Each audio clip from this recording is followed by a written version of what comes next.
A pleasing land of drowsy head it was, of dreams that wave before the half-shut eye, and of gay castles in the clouds that pass, forever flushing round the summer sky.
Years are past, my bones at rest. God took my life when he thought best. Anne Marker, age 19.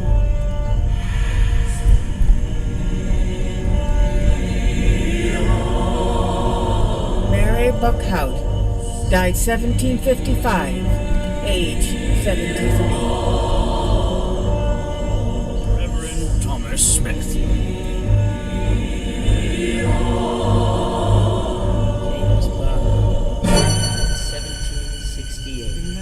George de Revere, in memory of Jacob Burkhout, who died March 31st. From the tomb a doleful voice, my ears attend the cry. You living men, come view the ground, where you must shortly lie.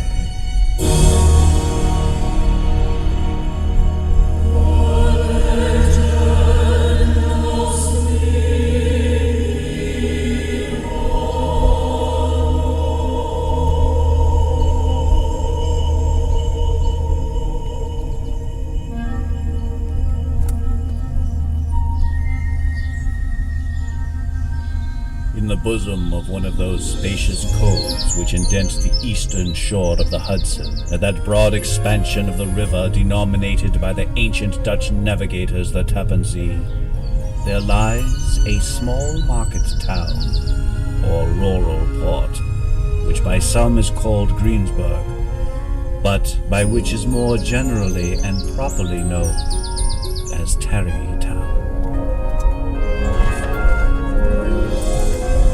This name was given, we are told, in former days by the good housewives of the adjacent country, from the inveterate propensity of their husbands to linger about the village tavern on market days. Be that as it may, I do not vouch for the fact, but merely advert to it for the sake of being precise and authentic. Not far from this village, perhaps about 2 miles, there is a little valley, or rather lap of land among high hills, which is one of the quietest places in the whole world. A small brook glides through it, with just murmur enough to lull one to repose. and the occasional whistle of a quail or tapping of a woodpecker is almost the only sound that ever breaks in upon the uniform tranquility.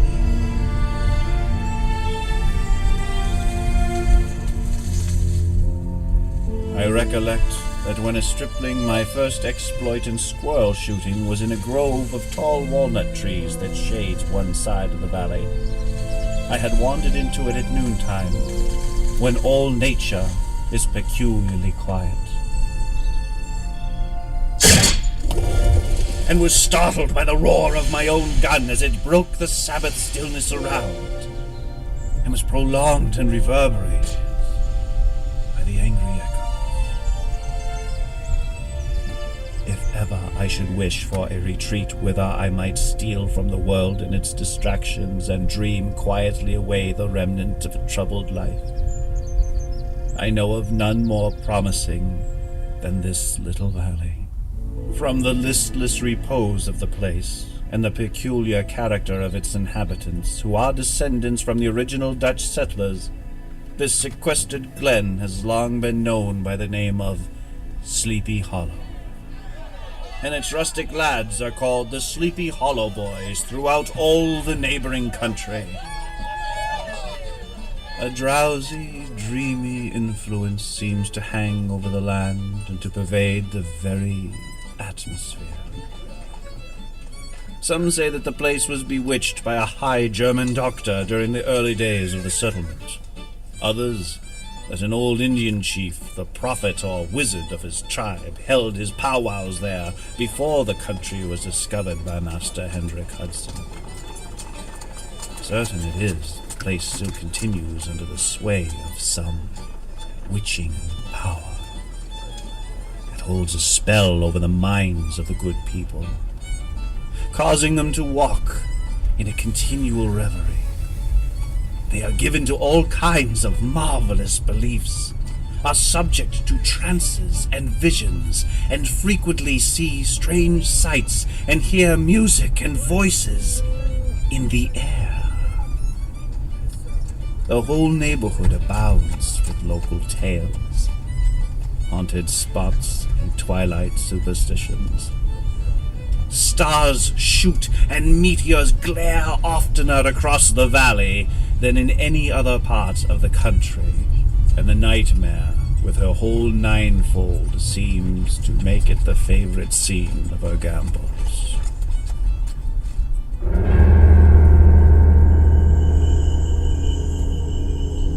The dominant spirit, however, that haunts this enchanted region and seems to be commander-in-chief of all the powers of the air is the apparition of a figure on horseback without a head. It is said by some to be the ghost of a Hessian trooper whose head had been carried away by a cannonball in some nameless battle during the Revolutionary War, and who is ever and anon seen by the country folk hurrying along in the gloom of night as if on the wings of the wind. His haunts are not confined to the valley, but extend at times to the adjacent roads, and especially to the vicinity of a church at no great distance. Indeed, certain of the most authentic historians of those parts, who have been careful in collecting and collating the floating facts concerning this spectre, allege that the body of the trooper, having been buried in the churchyard,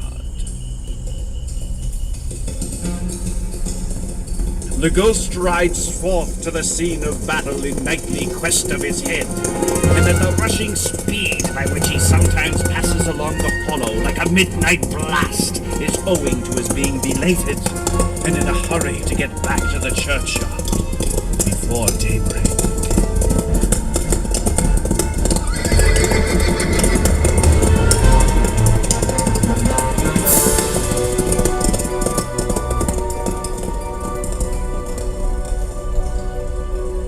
Such is the general purport of this legendary superstition, which has furnished materials for many a wild story in that region of shadows.